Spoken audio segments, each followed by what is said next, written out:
How did Kate Middleton show Meghan Markle how to conquer British people at Christmas? The day Kate showed Meghan how to curtsy, pregnant Duchess shows royal newcomer how it's done, as Miss Markle puts on an assured performance at church on Christmas Day with the Queen. All her red carpet experience had not prepared Meghan Markle for anything like this. And understandably, on her debut alongside the royal family at Sandringham yesterday, there were a few nerves. Miss Markle's smile as she waited for the Queen to depart from church, hanging on for dear life to Prince Harry's arm, was more of a rictus grin.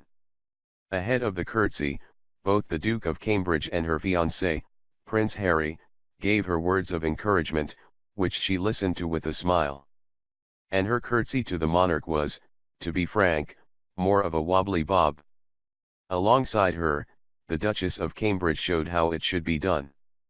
Kate, now a veteran of such occasions, maintained a relaxed smile and as she executed the perfect curtsy. Correctly done, it involves placing the right foot behind the left, and bending briefly at the knees while keeping the upper body straight. Meanwhile, Miss Markle went back to clutching her fiancé's arm, as if her very existence depended on it. The brief wobble aside, the US actress put on an assured performance, as she looks to cement her place in the new Fab Four, two royal couples set to make the monarchy relevant to a new generation. Certainly Harry and his glamorous fiancée made a fetching sight alongside the Cambridges. Harry and Meghan are spending Christmas with William and Kate at Enmore Hall, their mansion on the Queen's Sandringham estate in Norfolk. Instead of staying up at the big house with Her Majesty, the two couples are enjoying a much more low-key family Christmas, along with Prince George and Princess Charlotte, just joining the rest of the royals for church and lunch on Christmas Day. For Kate, who is pregnant with her third child, it makes it a much more manageable festive season, allowing her a chance to recharge and relax before April's patter of tiny feet.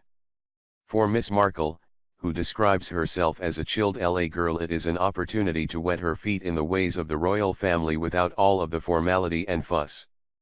But make no mistake, this is also a sign of the future. William, Kate, and Harry have long made clear that they will do things their way, which has sometimes brought them into conflict with other members of the family firm, including Prince Charles. The feeling among royal watchers is that the four of them will make a formidable team.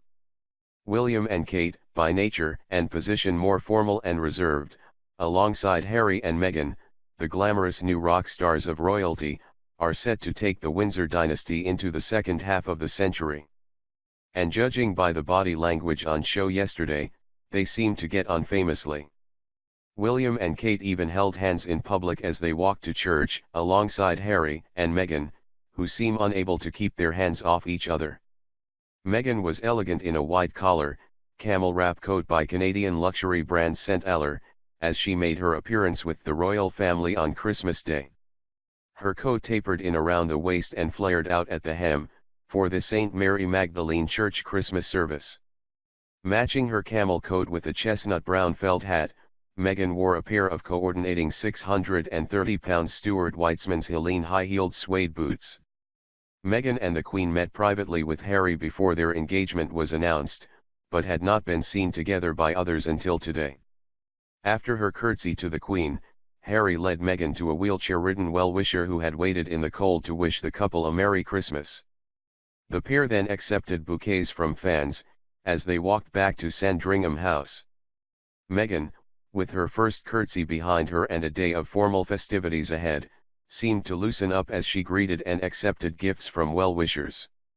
Kate, who is pregnant with her third child, and showed off a small baby bump beneath a striking 2,655-pound tartan Miu Miu coat. She completed her look with a 900-pound round handbag in brown leather, and caramel suede with a gold-colored handle made by Chloe, while a pair of Maison Birk diamond earrings added a touch of sparkle to Ms. Markle's classy ensemble. They are the same 3,500-pound snowflake design earrings she wore to her Buckingham Palace dinner last week. It is thought her brown hat may be a Jane Taylor piece, a milliner popular with Kate. It is the first time Meghan and Kate have been pictured together since Meghan and Prince Harry revealed their impending nuptials.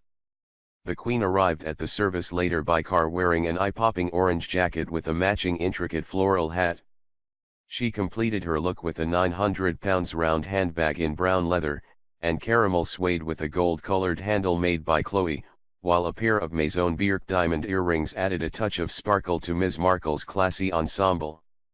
They are the same £3,500 snowflake design earrings she wore to her Buckingham Palace dinner last week.